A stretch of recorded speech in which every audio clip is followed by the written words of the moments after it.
ದರ್ಶನ್ಗೆ ಪರಪ್ಪನ ಅಗ್ರಹಾರದಲ್ಲಿ ರಾಜಾತಿಥ್ಯ ಕೊಡ್ತಾ ಇರುವಂತಹ ಫೋಟೋಗಳು ಹೊರಗಡೆ ಬರ್ತಾ ಇದ್ದಂತೆ ಸೆರೆಮನೆಯನ್ನೇ ಅರಮನೆ ಮಾಡಿಕೊಂಡಿದ್ರ ದರ್ಶನ್ ಅನ್ನುವಂತಹ ಪ್ರಶ್ನೆ ಈಗ ಎದುರಾಗ್ತಾ ಇದೆ. ಎಲ್ಲವೂ ಕೂಡ ಜೈಲಿನಲ್ಲಿ ಸಿಗ್ತಾ ಇತ್ತ. ಕಾರಾಗೃಹದಲ್ಲೂ ಕೂಡ ದರ್ಬಾರ್ ನಡೆಸಿ ಕೆಟ್ಟನ ಕಾಟೇರ. ಕಾರಾಗೃಹದಲ್ಲೂ ಕೂಡ ಜೈಲಿನಲ್ಲೂ ಕೂಡ ಒಂದು ದರ್ಬಾರನ್ನು ನಡೆಸ್ಕೊಂಡು ಕೆಟ್ಟು ಹೋಗ್ಬಿಟ್ರ ದರ್ಶನ ಅನ್ನುವಂಥ ಪ್ರಶ್ನೆ ಎದುರಾಗ್ತಾ ಇದೆ. ರೌಡಿ ಗೆಳೆಯರಿಗೆ ವಿಡಿಯೋ ಕಾಲ್ ಮಾಡಿದ್ದೇ ಈಗ ಮುಳುವಾಯ್ತಾ? ಯಾಕಂದರೆ ಒಂದು ವಿಡಿಯೋ ಕಾಲ್ ಮಾಡಿ ಅವರು ಮಾತನಾಡ್ತಾರೆ. ವಿಡಿಯೋ ಕಾಲ್ ಮಾತನಾಡಿರುವಂಥದ್ದೇ ಈಗ ಅವರಿಗೆ ಮುಳುವಾಗ್ತಾ ಇದೆಯಾ? ಜೈಲಿನಲ್ಲಿ ರಾಜಾತಿಥ್ಯವನ್ನು ಕಾಟೇರ ಪಡೆದುಕೊಳ್ತಾ ಇದ್ರು. ಆದರೆ ಈಗ ಕಾಟೇರನಿಗೆ ಶಾಕ್ ಎದುರಾಗ್ತಾ ಇದೆ. ದರ್ಶನ್ ಪರಪ್ಪನ ಅಗ್ರಹಾರದಿಂದ ಬಳ್ಳಾರಿಗೆ ಎತ್ತಂಗಡಿ ಮಾಡಲಾಗ್ತಾ ಇದೆ. ದರ್ಶನ್ ಅವರನ್ನು ಈಗ ಪರಪ್ಪನ ಅಗ್ರಹಾರ ಜೈಲಿನಿಂದ ಬಳ್ಳಾರಿ ಜೈಲಿಗೆ ಎತ್ತಂಗಡಿ ಮಾಡಲಾಗ್ತಾ ಇದೆ.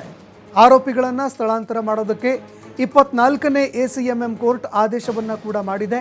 ಇನ್ನು ಅದೇ ರೀತಿಯಾಗಿ ಪೊಲೀಸ್ ಅಧಿಕಾರಿಗಳಿಗೆ, ಜೈಲಾಧಿಕಾರಿಗಳಿಗೆ ಒಂದು ತೊಡಕು ಕೂಡ ಇತ್ತು. ಕೋರ್ಟ್ ಇದಕ್ಕೆ ಸಂಬಂಧಪಟ್ಟಂತೆ ಅಂದರೆ ದರ್ಶನ್ ಅವರನ್ನು ಬೇರೆ ಜೈಲಿಗೆ ಸ್ಥಳಾಂತರ ಮಾಡೋದಕ್ಕೆ ಕೋರ್ಟ್ ಆದೇಶವನ್ನು ಕೊಡಬೇಕಾಗಿತ್ತು. ಕೋರ್ಟ್ನ ಅನುಮತಿ ಬಹಳಷ್ಟು ಇಂಪಾರ್ಟೆಂಟ್ ಆಗಿತ್ತು. ಈಗ ಕೋರ್ಟ್ ಅನುಮತಿ ಕೂಡ ಸಿಕ್ಕಾಗಿದೆ. 24ನೇ ACMM ಕೋರ್ಟ್ ಇದಕ್ಕೆ ಸಂಬಂಧಪಟ್ಟಂತೆ ಅಂದರೆ ಆರೋಪಿ ದರ್ಶನ್ ಹಾಗೂ ಇನ್ನಿತರ ಆರೋಪಿಗಳನ್ನು ಸ್ಥಳಾಂತರ ಮಾಡೋದಕ್ಕೆ ಅಂತ ಆದೇಶ ಕೊಟ್ಟಾಗಿದೆ. ಅಂದರೆ ಗ್ರೀನ್ ಸಿಗ್ನಲ್ ಸಿಕ್ಕಾಯಿತು. ಇಂದು ಮಧ್ಯರಾತ್ರಿ ಅಥವಾ ನಾಳೆ ದರ್ಶನ್ ಅವರನ್ನು ಸ್ಥಳಾಂತರ ಮಾಡುವಂತಹ ಸಾಧ್ಯತೆ ಇದೆ. ಇವತ್ತು ಮಧ್ಯರಾತ್ರಿನೇ ಸ್ಥಳಾಂತರ ಮಾಡಬಹುದು ಅಥವಾ ನಾಳೆನೂ ಕೂಡ ಸ್ಥಳಾಂತರ ಮಾಡಬಹುದು. ಕೋರ್ಟ್ ಆದೇಶ ಪ್ರತಿ ಕೈಗೆ ಸಿಗ್ತಾ ಇದ್ದಂತೆ ಬಳ್ಳಾರಿಗೆ ಸ್ಥಳಾಂತರ ಮಾಡೋದಕ್ಕೆ ಅಂತ ಎಲ್ಲ ಸಿದ್ಧತೆಗಳನ್ನು ಜೈಲಾಧಿಕಾರಿಗಳು ಮಾಡ್ಕೊಳ್ತಾ ಇದ್ದಾರೆ. ಪರಪ್ಪನ ಅಗ್ರಹಾರದಿಂದ ಬಳ್ಳಾರಿ ಜೈಲಿಗೆ ಕಾಟೇರ ಶಿಫ್ಟ್. ಬೆಳಗಾವಿಗಿಂತ ದರ್ಶನ್ಗೆ ಬಳ್ಳಾರಿ ಜೈಲೇ ಅತ್ಯುತ್ತಮ.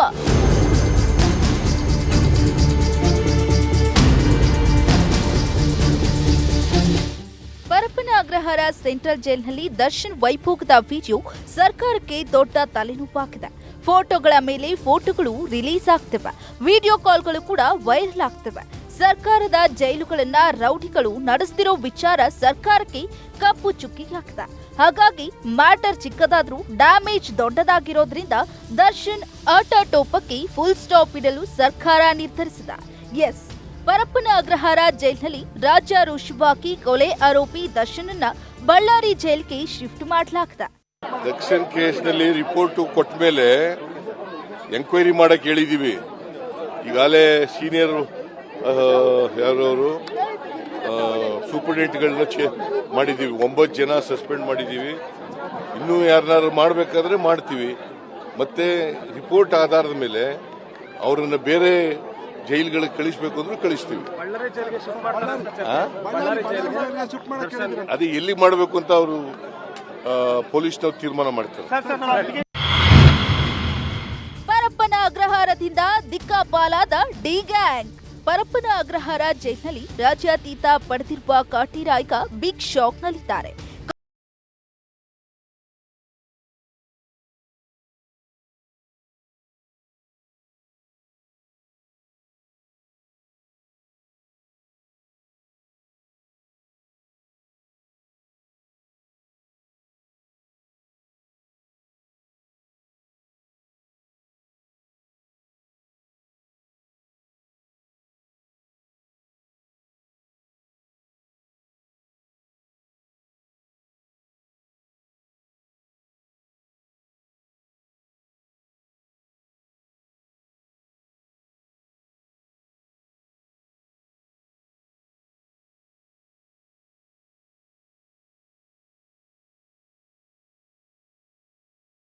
ಮೈಸೂರು ಜೈಲಿಗೆ ಜಗದೀಶ್, ಶಿವಮೊಗ್ಗ ಜೈಲಿಗೆ ಲಕ್ಷ್ಮಣ್, ಶಿವಮೊಗ್ಗ ಜೈಲಿಗೆ.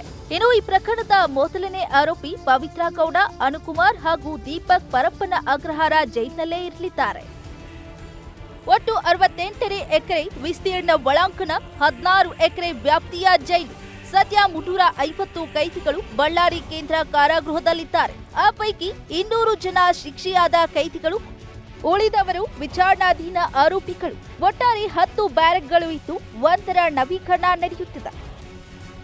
ಒಟ್ಟಾರೆ ದರ್ಶನ್ ವೈರಲ್ ಫೋಟೋ ಬೆನ್ನಲ್ಲೇ ಬಂಧಿಖಾನೆ ಇಲಾಖೆಯ ಡಿಜಿಪಿ ಮಾಲಿನಿ ಕೃಷ್ಣಮೂರ್ತಿ ಈಗಾಗಲೇ ಬೆಳಗಾವಿ ಹಾಗೂ ಬಳ್ಳಾರಿ ಜೈಲುಗಳ ಬಗ್ಗೆ ಮಾಹಿತಿ ಪಡೆದಿದ್ರು. ಬೆಳಗಾವಿಗಿಂತ ಬಳ್ಳಾರಿ ಜೈಲೇ ಸೇಫ್ ಅನ್ನೋ ಕಾರಣಕ್ಕೆ ದರ್ಶನ್ನ ಬಳ್ಳಾರಿ ಜೈಲಿಗೆ ಶಿಫ್ಟ್ ಮಾಡಲಾಗ್ತದೆ. ಬೆಳಗಾವಿಯಲ್ಲೂ ಬೇರೆ ಬೇರೆ ದೊಡ್ಡ ದೊಡ್ಡ ರೌಡಿ ಗುಂಡಾಗಳು ಇರೋದ್ರಿಂದ ದರ್ಶನ್ಗೆ ಭದ್ರತೆಯ ತೊಂದರೆಯೂ ಆಗಬಹುದು. ಆದರೆ ಬಳ್ಳಾರಿಯಲ್ಲಿ ದರ್ಶನ್ಗೆ ಲಿಂಕ್ ಇರುವ ಯಾವ ಕೈದಿಗಳು ಇಲ್ಲ. ಹಾಗಾಗಿ ದರ್ಶನ್ಗೆ ಬಳ್ಳಾರಿ ಜೈಲೇ ಸೂಕ್ತ ಅಂತ ಬಂಧಿಖಾನೆ ಅಧಿಕಾರಿಗಳು ತೀರ್ಮಾನಿಸಿದ್ದಾರೆ. Crime bureau TV5.